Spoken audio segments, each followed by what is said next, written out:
Assalamualaikum warahmatullahi wabarakatuh. Alhamdulillahilladzi arsala rasulahu bil huda wa dinil haqq liyudhhirahu 'ala ad-dini kullih wa kafaa billahi shahida. Ashhadu an la ilaha illallah wahdahu la syarika lah wa ashhadu anna Muhammadan 'abduhu wa rasuluhu la nabiyya ba'dah. Allahumma salli wa sallim ala habibina wa qudwatina wa maulana Muhammad wa ala alihi wa ashabihi ajma'in. Allahumma anfa'na bima 'allamtana wa 'allimna ma yanfa'una warzuqna fahma. Rabbi shrah li sadri wa yassir li amri wa hlul 'uqdatam min lisani yafqahu qawli, amma ba'du. Para jamaah, Bapak Ibu sekalian rahimakumullah, marilah kita lanjutkan kajian dari kitab Tafsir Al-Munir, yaitu yang ditulis oleh Profesor Dr. Wahbah As-Suhaili. Kita lanjutkan kajian Tafsir Surah Al-Imran ayat 64 sampai 68 pada bagian kedua, di mana pada paragraf ini diberi judul oleh Syekh Profesor Dr. Wahbah As-Suhaili, Ad-Da'watu ila Tauhidillah wa ibadatihi wa millati Ibrahim.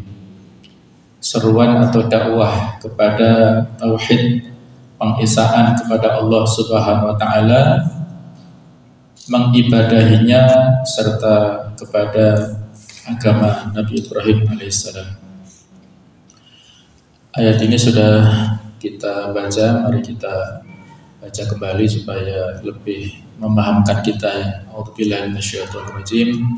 Qul ya ahlal kitab ta'alu ila kalimatin sawa'in bainana wa bainakum alla na'budu illallah wa la nusyrika bihi syai'a wa la yattakhidha ba'duna ba'dan arbaban min dunillah fa in tawallaw faqulu ashhadu bi anna muslimun.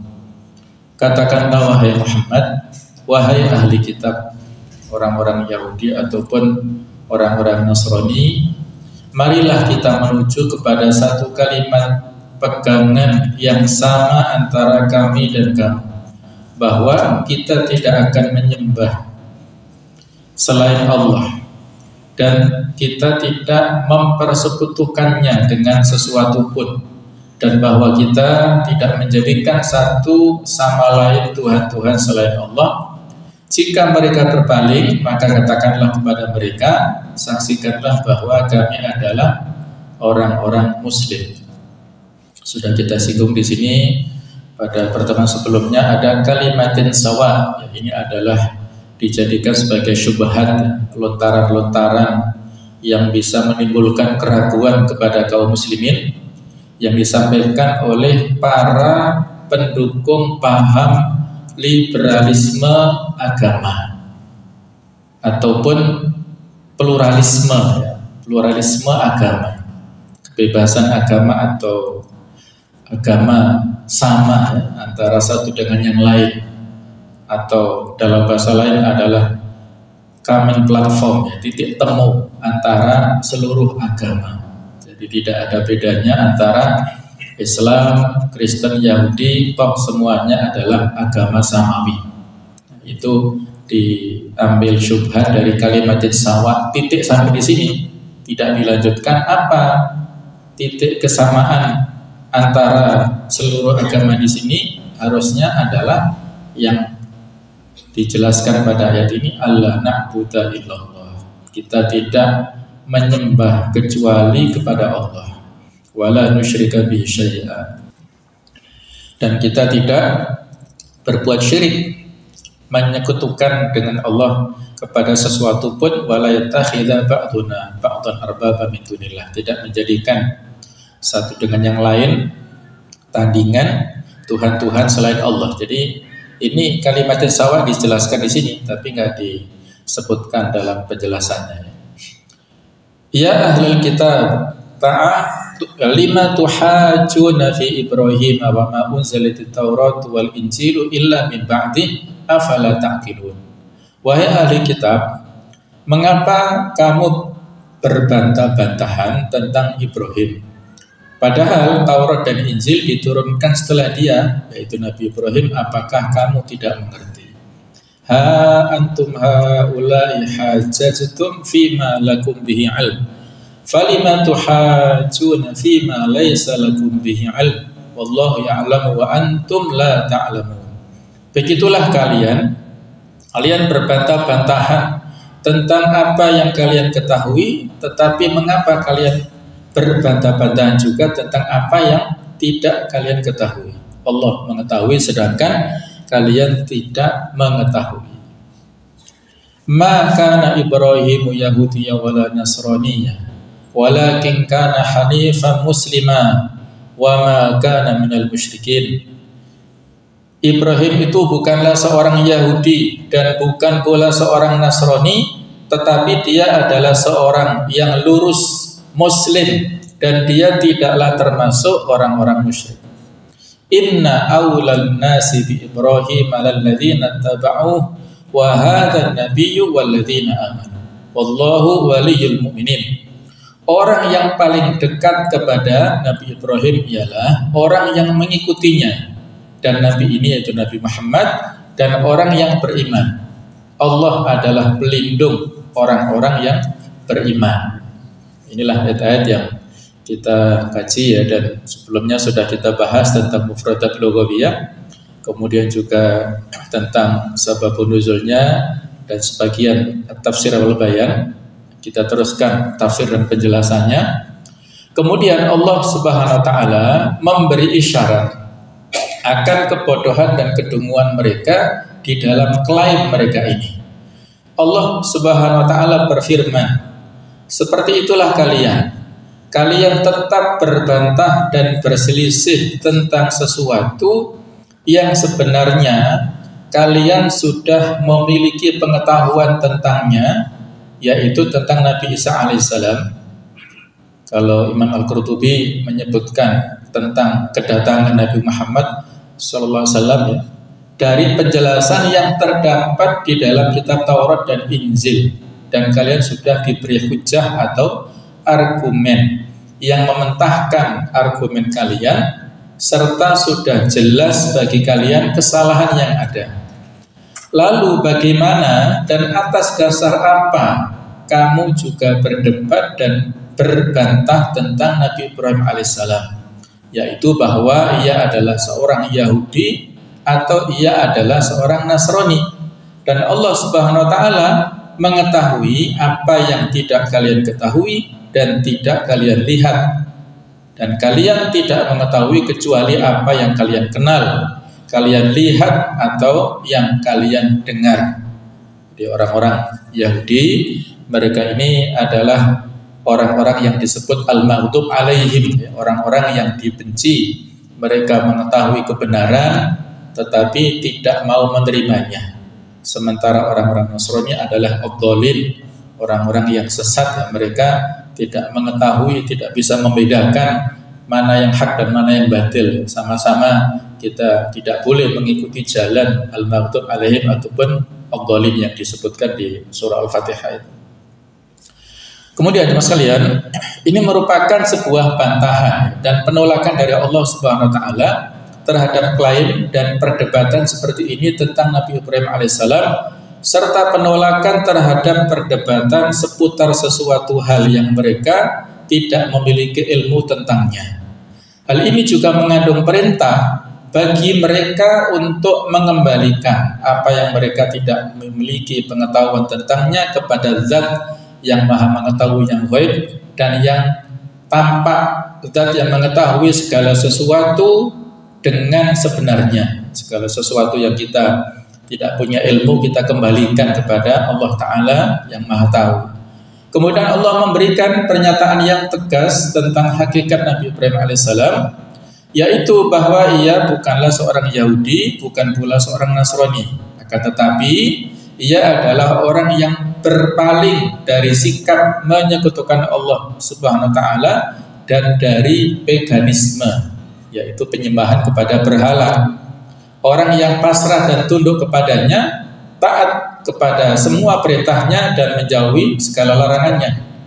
Di surat Al-Mumtahanah ayat yang keempat, qad kanat lakum uswatun hasanah fi Ibrahim walladzina ma'ah. Sungguh ada pada kalian, untuk kalian, pada diri Nabi Ibrahim dan orang-orang yang beriman bersamanya, idh qalu liqaumihim, ketika mereka berkata kepada kaumnya, inna bura'u minkum wa mimma ta'buduna min dunillah, kami terbebas, berlepas diri dari kalian dan apa yang kalian sembah selain Allah. Jadi itu ketegasan Nabi Ibrahim alaihissalam, terbebas, membebaskan dirinya dari segala macam bentuk penyembahan kepada selain Allah, kepada berhala-berhala, kepada patung, ya, bahkan kepada, atau kalimat itu ditujukan kepada ayahnya sendiri yang pembuat patung. Itu beliau membebaskan dirinya, tidak mau mentaati ataupun mengikuti, tidak mau loyal kepada orang-orang yang melakukan kesyirikan itu. Jadi itu adalah sikap tegas Nabi Ibrahim untuk bertauhid kepada Allah secara totalitas. Orang-orang yang seagama dengan Nabi Ibrahim alaihissalam, yang mengikuti manhaj dan syariatnya adalah orang-orang Islam. Mereka itulah orang-orang yang benar, sedangkan orang-orang Yahudi dan Nasrani adalah orang-orang yang dusta. Ibrahim alaihissalam bukan pula termasuk orang-orang musyrik yang menyebut diri mereka sebagai orang-orang hanif atau lurus dan mengklaim bahwa mereka adalah para pengikut agama Ibrahim atau Al-Hanafiyah. Agama Nabi Ibrahim disebut agama Al-Hanafiyah. Dalam hadis dikatakan, Rasulullah SAW mengatakan, bu'ithu bil hanafiyatis samha, aku diutus untuk membawa agama yang lurus, yang toleran, agama yang benar. Jadi agama yang diwarisi dari Nabi Ibrahim alaihissalam. Mereka itu adalah kaum Quraisy dan orang-orang yang mengikuti mereka. Kemudian Allah menguatkan pernyataan di atas dengan firman-Nya, sesungguhnya orang-orang yang paling berhak disebut sebagai pengikut Ibrahim adalah orang-orang yang beriman kepada Allah Subhanahu wa taala, yang memurnikan ketaatan mereka kepadanya, dan Nabi Muhammad SAW beserta orang-orang yang beriman kepada beliau. Mereka adalah orang-orang yang mengisahkan Allah Subhanahu wa taala sebagai satu-satunya al-ilah dan ar-rabb. Inilah inti daripada ajaran Islam. Allah Ta'ala akan selalu menolong dan menguatkan orang-orang mukmin, memberikan taufik dan menguasai perkara mereka dan memperbaiki keadaan mereka dengan mengutus para rasul kepada mereka. Berikutnya adalah tentang fikul hayah awil ahkam, fikih kehidupan atau tentang masalah hukum-hukum yang bisa kita ambil pelajaran dari ayat-ayat di atas. Sesungguhnya sikap taat kepada selain Allah, yaitu kepada para pendeta dan para agamawan di dalam masalah halal dan haram, yang tidak sesuai dengan apa yang telah ditetapkan Allah Subhanahu wa taala, sikap seperti ini berarti menjadikan para pendeta dan para agamawan seperti Tuhan. Kenyataan ini mengharuskan ketaatan hanya kepada Allah Subhanahu wa taala semata. Sesungguhnya titik pertemuan dan persamaan di antara agama-agama yang ada adalah ketundukan di bawah bendera tauhid, yaitu tidak ada Tuhan melainkan Allah, hanya menyembah kepadanya dan berpegang kepada hukum syariat yang diturunkan olehnya, karena dia adalah sumber syariat yang benar. Oleh karena itu Al-Quran menyerukan kepada mereka untuk patuh dan mengikuti apa yang didakwahkan kepada mereka, yaitu kata adil dan lurus yang di dalamnya tidak ada keberpalingan dari yang hak, yaitu firman Allah Ta'ala, Allah na'budu illallah, tidak kita sembah kecuali kepada Allah. Ini adalah merupakan kalimat tauhid, ya, sama dengan la ilaha illallah. Kemudian juga ayat wala yattakhidha ba'duna ba'dun arbaba min dunillah, dan sebagian dari kita tidak menjadikan sebagian yang lain sebagai Tuhan selain Allah. Ini mengandung penjelasan bahwa tidak boleh mengikuti selain Allah di dalam penghalalan dan pengharaman sesuatu kecuali apa yang sesuai dengan apa yang telah dijelaskan oleh Allah Ta'ala. Ayat ini sama dengan ayat yang lainnya yang sudah kita singgung pada kesempatan sebelumnya, surat At-Taubah ayat 31. Ittakhadhu ahbarahum wa ruhbanahum arbaba min dunillah. Mereka itu orang-orang Yahudi ataupun orang-orang Nasrani ini menjadikan orang alim-alim mereka, yaitu para ulama Yahudi adalah ahbar, dan juga para rahib-rahib mereka. Rahib adalah para agamawan dari orang Nasrani, arbaban min dunillah. Kata arbaban adalah jamak daripada Rabb, Tuhan selain Allah. Wal Masih ibn Maryam, dan juga mereka menjadikan Al-Masih putra Maryam sebagai Rabb ini, tandingan Tuhan selain Allah. Padahal wa ma umiru illa liya'budu ilaha wahida. Padahal mereka hanya disuruh untuk menyembah Tuhan yang Maha Esa, tidak ada Tuhan selain Dia. La ilaha illahu subhanahu amma yusyrikun. Maha suci Dia dari apa yang mereka persekutukan.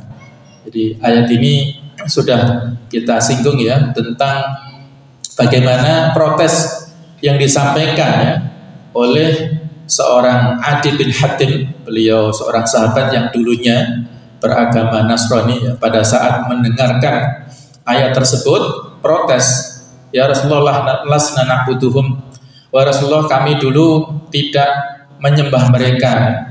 Kemudian Rasulullah menjelaskan ya, tidakkah mereka itu para pembesar agama kalian mengharamkan apa yang telah dihalalkan Allah, lalu kalian pun mengharamkannya? Dan tidakkah mereka itu menghalalkan apa yang diharamkan Allah, lalu kalian menghalalkannya?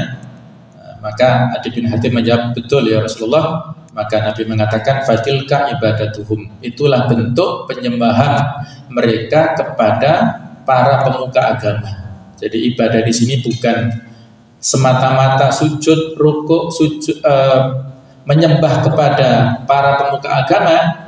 Bukan itu saja ya, tetapi ketika para pemuka agama ini memberikan fatwa, memberikan jawaban-jawaban dari segala macam pertanyaan yang isinya itu bertentangan dengan Al-Quran dan juga dengan hadis, mereka membuat fatwa-fatwa yang tidak sesuai dengan aturan-aturan agama, kemudian ditaati, maka itulah bentuk pengibadahan kepada para pembesar agama ini. Oleh karena itu kita harus hati-hati ya dalam menukil perkataan para ulama. Jika kau mengambil fatwa ulama, maka ketahuilah dalilnya. Tidak boleh taklid. Taklid adalah mengikuti tanpa tahu dasarnya. Tapi yang boleh adalah ittiba, kita mengikuti dengan tahu dasarnya. Mentaati ulama dan umara. Ulama ini pembesar agama, umara itu adalah para pejabat dalam mengharamkan yang halal dan menghalalkan yang haram, berarti mempertuhankan mereka. Jadi ini hati-hati ya, menjadikan arbaban. Ini yang disebut dengan syirkut ta'ah, syirik dalam bab ketaatan. Kalau ada aturan, apakah undang-undang sampai dengan perda yang isinya bertentangan dengan aturan syariat, maka berarti tidak boleh kita taati ya. Maka harus kita usulkan untuk direvisi dan dirubah.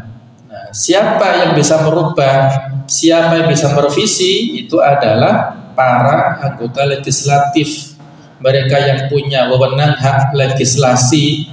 Kalau di pusat adalah DPR, kalau di daerah adalah DPRD ya. Maka orang-orang yang berhak duduk di sana hendaknya orang-orang yang paham dengan agama, dengan Al-Quran dan hadis, supaya aturan yang akan disahkan itu tidak bertentangan. Nah, itulah pentingnya posisi kita terlibat ya dalam proses pemilihan umum dimanapun levelnya, supaya yang terpilih betul-betul orang yang selektif dan berpihak kepada aturan-aturan agama yang akan dibuat tidak bertentangan. Jadi sekali lagi kita kembali ke sini ya. Para a'immatul madzhab dulu mereka menyampaikan kalimat-kalimat ini dengan objektif. Tidak ada satupun di antara mereka untuk menganjurkan loyal kepada dirinya sendiri, tidak. kepada pendapatnya sendiri tidak, tetapi mereka objektif untuk mengembalikan masing-masing kepada apa yang ada dalam Al-Quran ataupun dalam hadis. Abu Hanifah mengatakan tidak dihalalkan bagi seseorang untuk berpegang pada perkataan kami selagi ia tidak mengetahui dari mana kami mengambilnya. Dalilnya apa? Harus tahu. Dalam sebuah ayat dikatakan adalah haram bagi orang yang tidak mengetahui alasanku untuk memberikan fatwa dengan perkataanku. Jadi harus mengetahui dasarnya. Ya misalnya menurut sekedar contoh ya, Abu Hanifah ini adalah madhab Hanafi itu tidak membolehkan sholat jamaah kecuali pada saat orang itu melaksanakan ibadah haji. Jadi kalau haji saja saat wukuf dia menjamak takdim zuhur dan asar, kemudian menjamak takhir di Musdalifah maghrib dan isya. Nah, selain itu tidak ada sholat jamaah, itu nggak ada. Kalau qashar ada. Nah, jadi kalau kita ikuti pendapat tersebut bukan hanya sekedar taklid saja, tapi harus tahu apa sih dasarnya yang dipakai oleh beliau. Nah, itu salah satu contoh ya, bagaimana kita pada saat mengikuti satu pendapat dari mazhab tertentu bukan semata-mata ikut, tapi tahu alasan dasar dipakai apa. Dan harus objektif di sini ya. Kalau dasarnya lemah ya kita memilih yang lebih kuat. Kemudian Imam Malik mengatakan tidak ada seorang pun setelah Nabi Muhammad SAW kecuali dari perkataannya itu ada yang diambil dan ada yang ditinggalkan. Kecuali Nabi SAW. Jadi setiap orang bisa salah, bisa benar. Yang salah ditinggalkan, yang benar diambil. Kecuali Nabi ini memiliki sifat maksum, yang memiliki sifat ismah, terjaga, terlindungi. Kalaupun secara setiap pribadi beliau salah, tidak dibiarkan, tapi ada wahyu yang turun atau ada sahabat lain yang mengingatkan. Imam Syafi'i juga pernah berkata, tidak ada seorang pun kecuali dia harus bermadhab dengan sunnah Rasulullah dan menyendiri dengannya. Apabila kalian mendapatkan di dalam kitabku apa yang bertentangan dengan sunnah Rasulullah SAW, maka berkatalah dengan sunnah Rasulullah SAW dan tinggalkanlah apa yang aku katakan. Hampir semua mazhab mengatakan idza shahhal hadits fa huwa madhhabi. Kalau ada hadis yang sahih maka itulah pendapatku. Jika ada pendapatku yang bertentangan dengan hadis yang sahih, tinggalkan pendapatku, ambillah hadis yang sahih. Nah, semuanya hampir mengatakan seperti itu. Imam Ahmad mengatakan janganlah engkau mengikuti aku dan jangan pula engkau mengikuti Malik, Syafi'i, Auza'i dan Tsauri, tapi ambillah dari mana mereka mengambilnya. Jadi inilah kita pentingnya bersanad kepada Al-Quran dan Sunnah, dan mazhab ini adalah semata-mata untuk memudahkan pemahaman kita. Oh ternyata ayatnya seperti ini pemahamannya, kita bermazhab dalam rangka untuk memudahkan, bukan untuk mempersulit ya. Ibaratnya kita tidak bisa memasak mie, maka sudah ada mie instan dengan petunjuknya. Seperti itulah kita bermadhab ya. Kita tidak bisa meracik obat, maka kita cukup datang ke dokter, minta resepnya, kemudian datang ke toko obat, kita mendapatkan resep atau mendapat obat instan. Gak bisa meracik sendiri. Itu contoh bagaimana kita pentingnya bermadhab supaya memudahkan kita dalam istidlal, mengambil dalil dari Al-Quran ataupun dari hadis. Maksud daripada ayat 31 dari surat At-Taubah, mereka menempatkan para agamawan dan rahib mereka pada posisi Tuhan mereka dengan menerima dan mematuhi hukum-hukum yang mereka buat yang bertentangan dengan hukum syariat yang diturunkan oleh Allah, seperti menghalalkan apa yang diharamkan Allah dan mengharamkan apa yang sebenarnya dihalalkan. Hal ini menjadi hujjah atau dalil bahwa masalah-masalah agama seperti ibadah, penghalalan dan pengharaman tidak boleh diambil kecuali berdasarkan apa yang disampaikan oleh Nabi yang maksum, tidak berdasarkan perkataan seorang imam atau seorang ahli fikih. Jadi bukan pendapat pribadi manusia per manusia, seseorang per seseorang, tapi masing-masing ini ada dasar dan ada sumbernya. Ini sudah ada kualifikasinya ya dalam hal masing-masing ini, sehingga kita tinggal mengambil ya atau mengambil rujukan perkataan ulama dengan dasar apa masing-masing. Setiap pendapat yang disampaikan para ulama ada dasarnya, bukan pendapat pribadi masing-masing. Karena jika tidak, maka berarti telah melakukan sikap menyekutukan Allah di dalam hak membuat syariat. Karena hanya Allah yang berhak penuh membuat syariat. Inilah sebuah sikap yang dikecam Al-Quran dalam beberapa ayat, diantaranya Asy-Syura ayat 21 nanti. Jadi ini adalah hak tasyri', hak pembuat undang-undang syariat itu adalah Allah Ta'ala.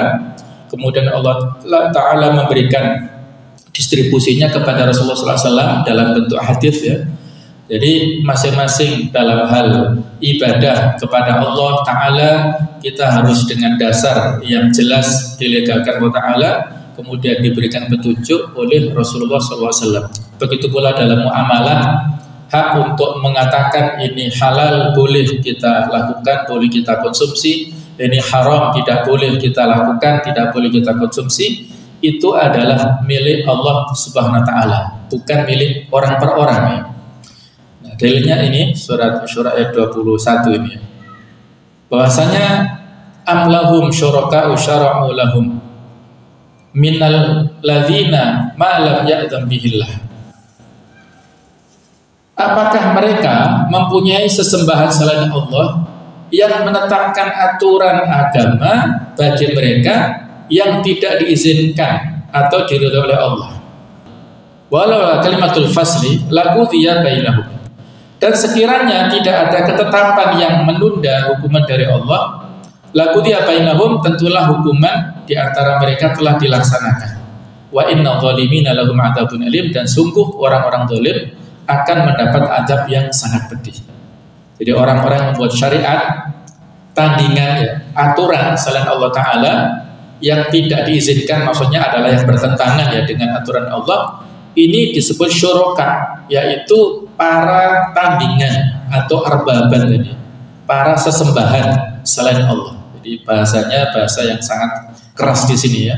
Maka tidak boleh menjadikan para syuraka, orang-orang yang bersyarikat untuk membuat tandingan aturan yang tidak sesuai dengan aturan yang diturunkan oleh Allah Subhanahu wa Ta'ala. Juga surat An-Nahl ayat 116, Allah Subhanahu wa Ta'ala berfirman, wala taqulu lima tasifu alsinatukumul kadhiba hadza halal wa hadza haram litaftaru 'ala Allahil kadhib innal ladzina yaftaruna 'ala Allahil kadhiba la yuflihun. Dan janganlah kamu mengatakan terhadap apa yang disebut-sebut oleh lidahmu secara dusta, ini halal dan ini haram, untuk mengada-adakan kebohongan terhadap Allah. Sesungguhnya orang yang mengada-adakan kebohongan terhadap Allah tidak akan beruntung.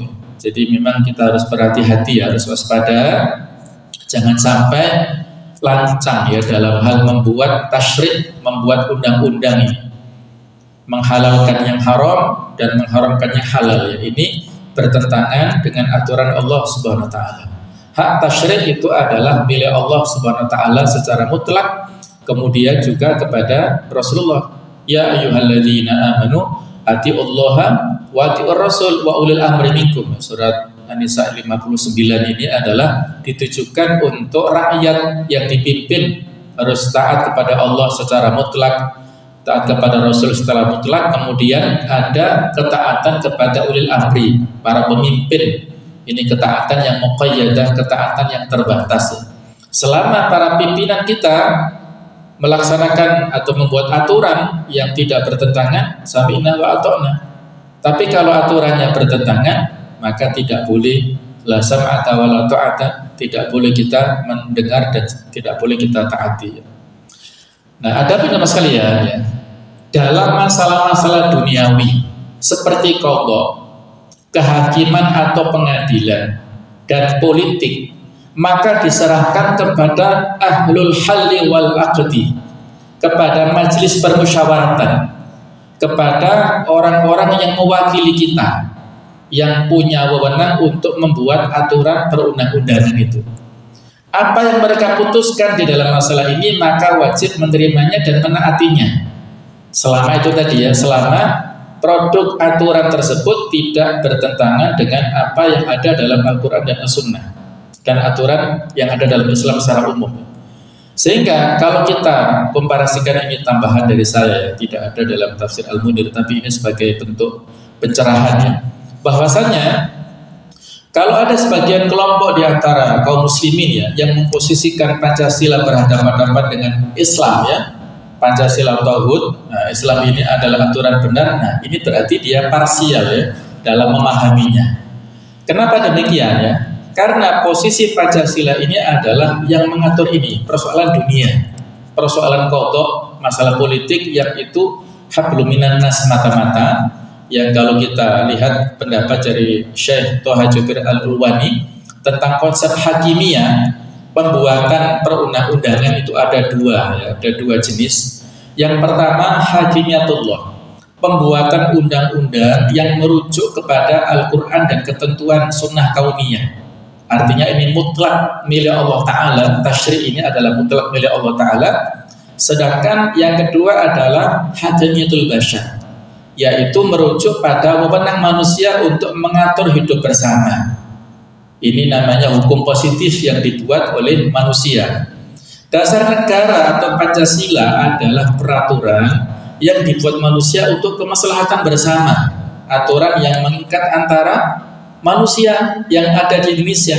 Pancasila adalah dasar negara Indonesia. Tidak berlaku untuk warga Amerika, tidak berlaku untuk warga Inggris, hanya berlaku di Indonesia saja. Dan ini pun hanya mengatur masalah duniawi, tidak sampai mengatur bagaimana takbirnya seseorang dalam sholat, bagaimana salamnya, nggak mengatur masalah-masalah tentang masalah kaifiyah ibadah yang detail ya.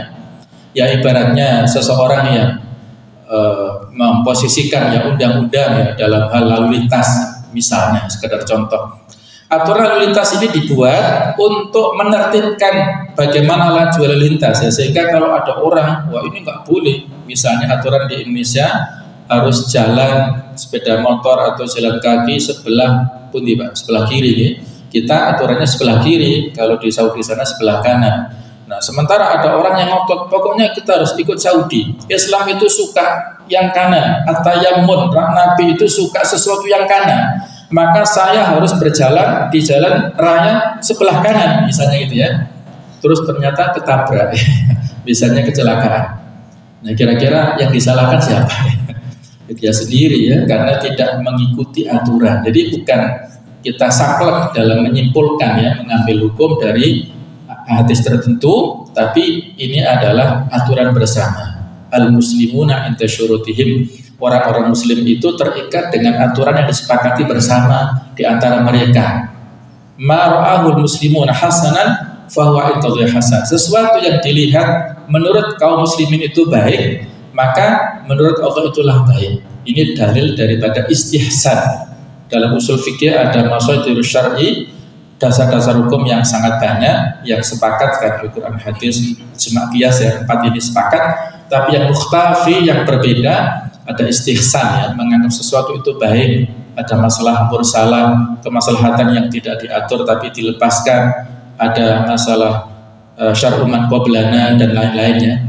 Nah, masalah-masalah aturan-aturan yang baik yang disepakati bersama itu banyak masuk ke masalah istihsan atau masalah mursalah.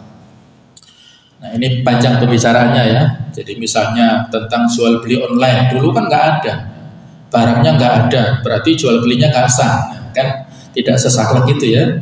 Masih ada sarana-sarana lain untuk mewakili daripada barang yang sesungguhnya, bisa diwakili oleh fotonya, oleh speknya dan lain-lainnya itu. Nah, ini kurang lebih perbandingan-perbandingan supaya kita tidak parsial dalam memahami tasyri' ini. Berikutnya, fa in tawallaw faqulu syahadu bi anna muslimun.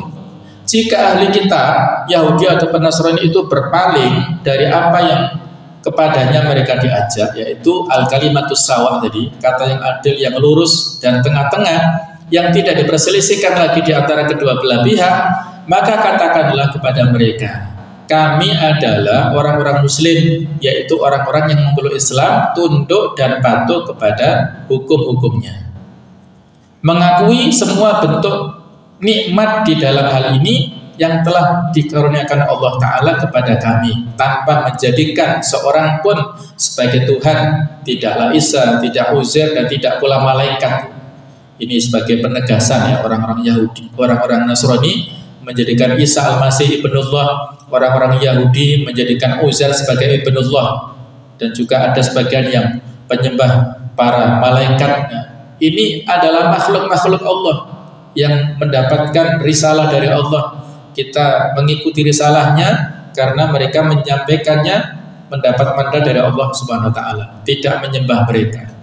Karena mereka semua adalah makhluk sama seperti kami, dan kami tidak pula menerima hukum-hukum yang dibuat-buat oleh para rahib dan para agamawan yang tidak sesuai dengan apa yang telah diturunkan Allah. Karena jika kami melakukannya, maka berarti kami telah menjadikan mereka sama seperti Tuhan. Ini yang sudah kita sebutkan di atas ya. Jadi kalau ada aturan yang bertentangan, berarti melakukan syirik dalam bab ketaatan tadi.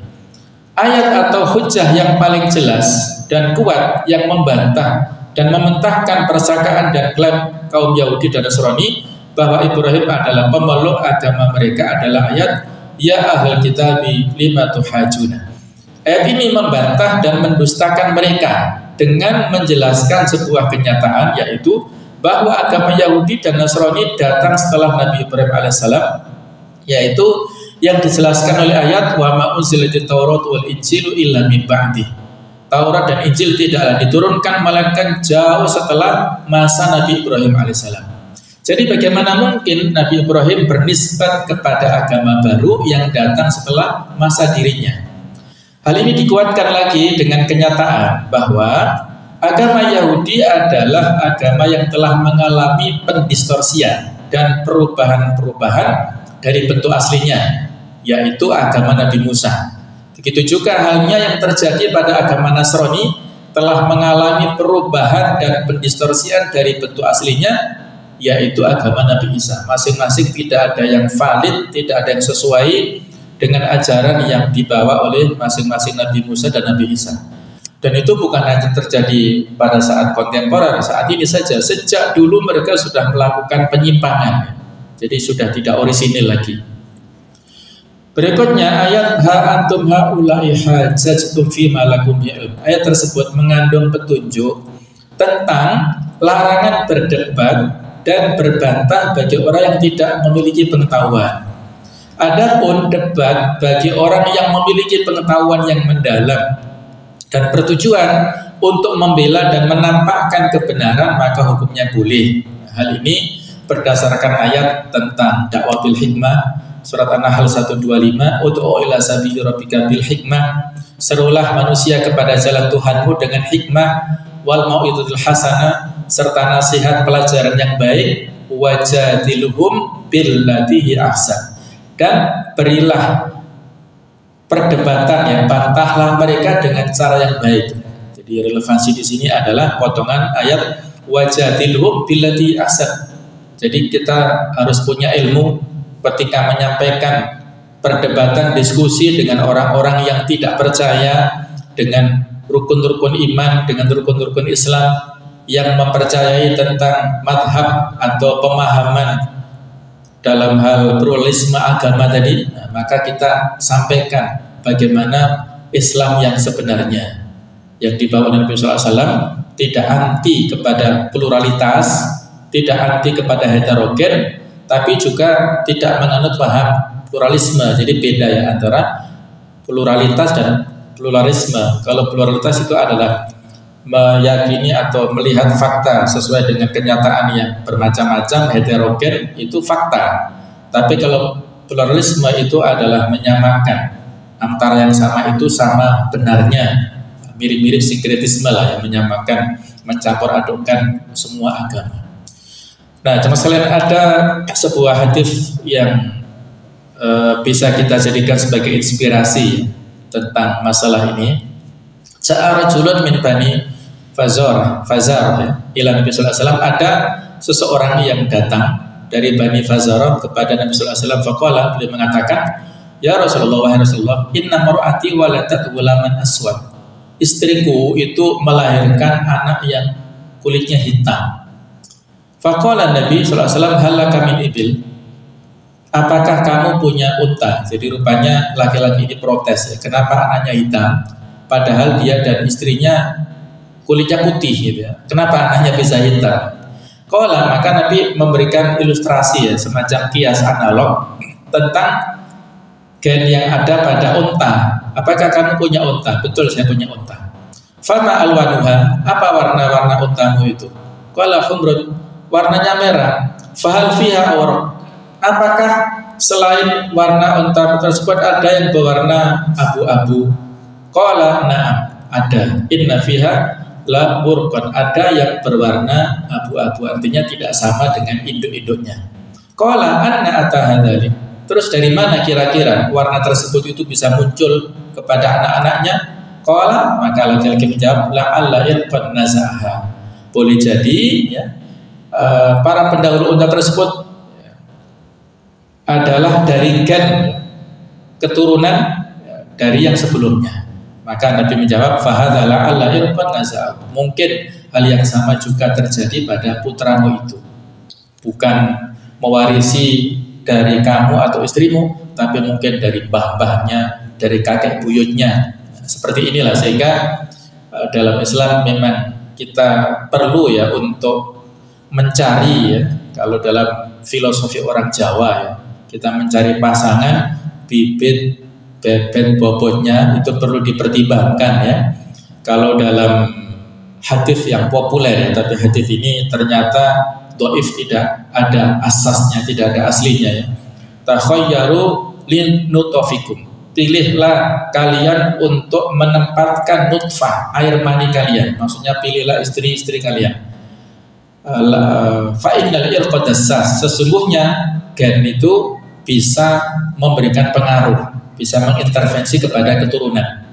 Hadis ini menurut para ulama tidak sahih, jadi tidak bisa kita jadikan sebagai dasar, walaupun artinya juga tidak salah.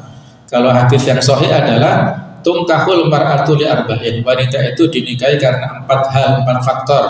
Limaliha, karena hartanya, karena dia kaya; wali jamaliha, karena kecantikannya; kemudian wali nasabiha, karena keturunannya, nasabnya; walidiniha, dan karena agamanya, akhlaknya.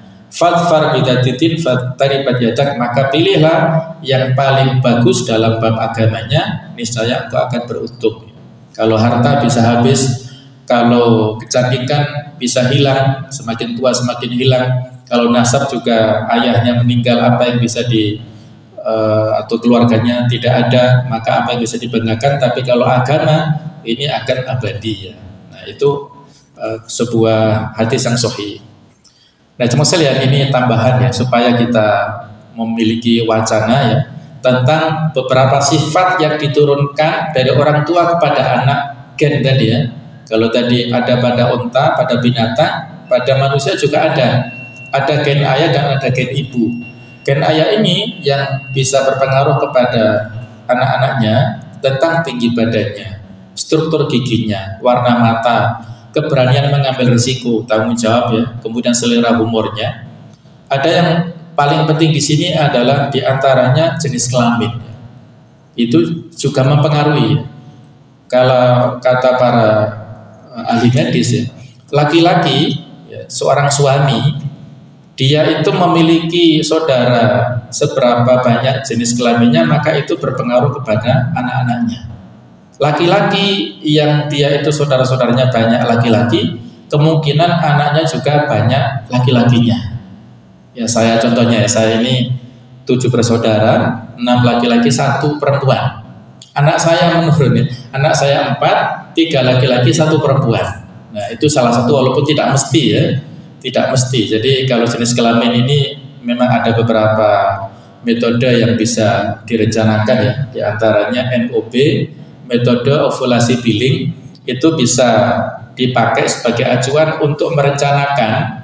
Ini bagi anak-anak kita barangkali yang baru menikah atau mungkin merencanakan kehamilan, punya anak jenis kelamin yang mana, itu bisa memakai metode ini, walaupun Allah Ta'ala tetap yang mentakdirkan, tapi secara medis bisa direncanakan ya.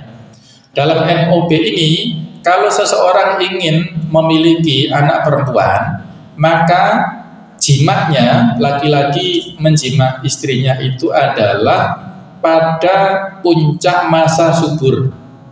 Masa subur itu ditentukan oleh sebuah cairan ya. Ada cairan yang semakin molor panjang berarti semakin puncak. Jadi pada puncak itulah jimaknya.